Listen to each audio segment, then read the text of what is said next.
आज की कविता है इजहार इश्क। गुलाब के गुच्छों के बीच पलता है ये गुमान कि इजहार इश्क गुलाब बिन अधूरा है।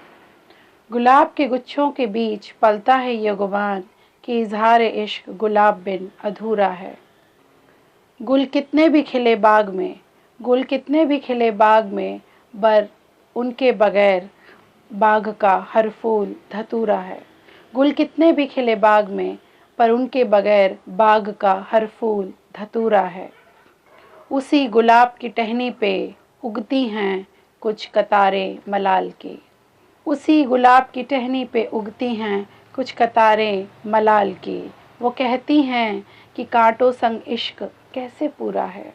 वो कहती हैं कि कांटे संग इश्क कैसे पूरा है। गुलाब उछलते हैं, गुलाब उछलते हैं कि वो गुलाब हैं।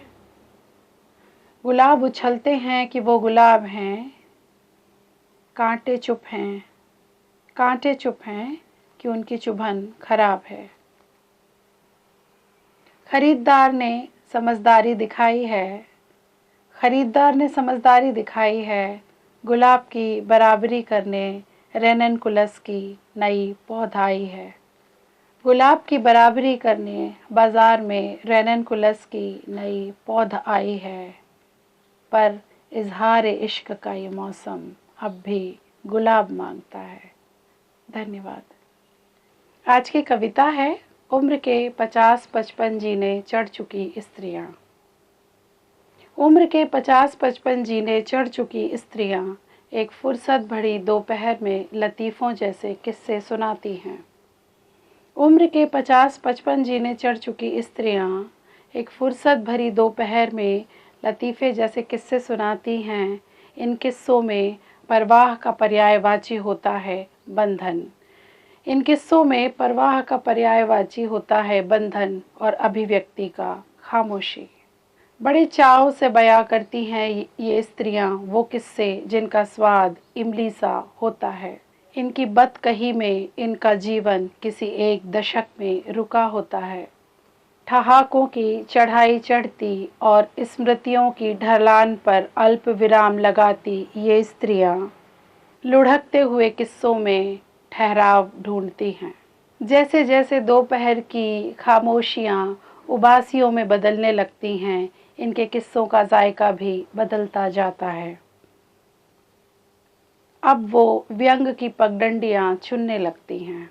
अब वो व्यंग की पगडंडियां चुनने लगती हैं और आगे बढ़ते हुए आज की सुसज्ज स्त्री पे प्रश्न चिन्ह लगाती हैं।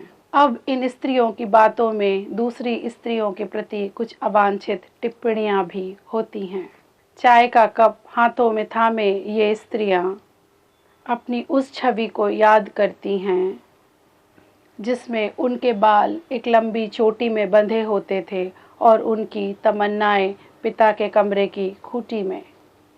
दोपहरी में अतीत की पोटली खोले बैठी ये स्त्रियां अब मेरे लिए कोई अबूझ पहेली नहीं बल्कि अव्यक्त कविताएं हैं।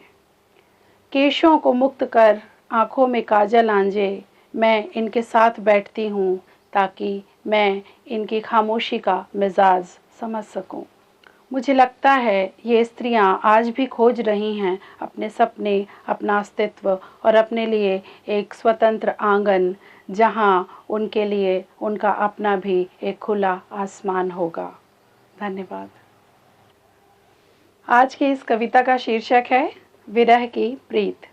कुछ दशक प्रेम को सर्वस्व मानकर जीने वाली स्त्रियां ढूंढती हैं निश्चल प्रेम।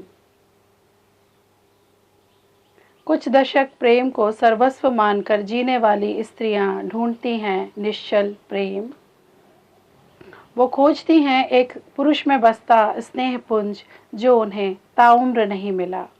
बेतरतीब कपड़ों और बालों को संवारती, बेतरतीब कपड़ों और बालों को संवारती, सौंदर्य साधनों में अवलंब तलाशती, सौंदर्य साधनों में अवलंब तलाशती ये स्त्रियां उम्र बिताने लगती हैं खुद को कांच सा खूबसूरत बनाने में। सौंदर्य के साधनों में अवलंब तलाशती ये स्त्रियां अपनी उम्र बिताने लगती हैं खुद को कांच सा खूबसूरत बनाने में। फिर एक दिन प्रेम विश्वास सिर्फ शब्द रह जाते हैं और उन्हें लगता है कि प्रेम का पदार्पण सिर्फ खूबसूरती के रास्ते से होता है। लौटना एक प्रमुख क्रिया है। लौटना एक प्रमुख क्रिया है जब किसी की प्रतीक्षा में उम्र ने एक लंबा अंतराल गुजारा हो। वो अंतराल दीर्घ या लघु था, ये प्रतीक्षारत इंसान से पूछना होगा। हाँ तो बात हो रही थी लौटने की। हाँ तो बात हो रही थी लौटने की कि लौटना एक अद्भुत क्रिया है। हाँ, जाने के पश्चात लौट आना प्रमुख है, बिल्कुल वैसे ही जैसे चिड़िया लौटती है अपने नीड में और लाजवंती लौटती है अपनी अनछुई अवस्था में। वाचालता लौटती है मौन में। वाचालता लौटती है मौन में और लिपियां लौटती हैं संकेतों की तरफ। बस उसी तरह सुख, प्रेम और सहचर्य भी लौटते हैं जीवन में अपेक्षाओं के विलुप्त हो जाने के बाद। लौटना सचमुच एक अविस्मरणीय क्रिया है। धन्यवाद। आज की कविता है कैक्टस से फैलते दुख। दुखों पे हर रोज़ लिखी जाती हैं कविताएं। दुखों पे हर रोज़ लिखी जाती हैं कविताएं।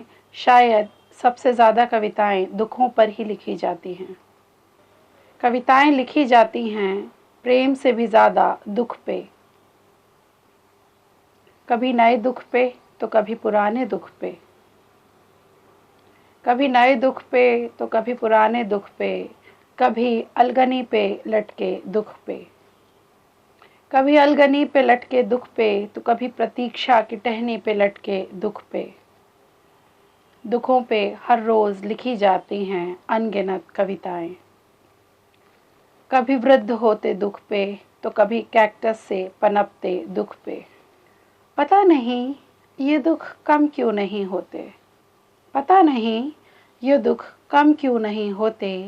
ये हर रोज़ उगाते हैं गाजर घास की तरह और ठहर जाते हैं जीवन में सुख की आस में।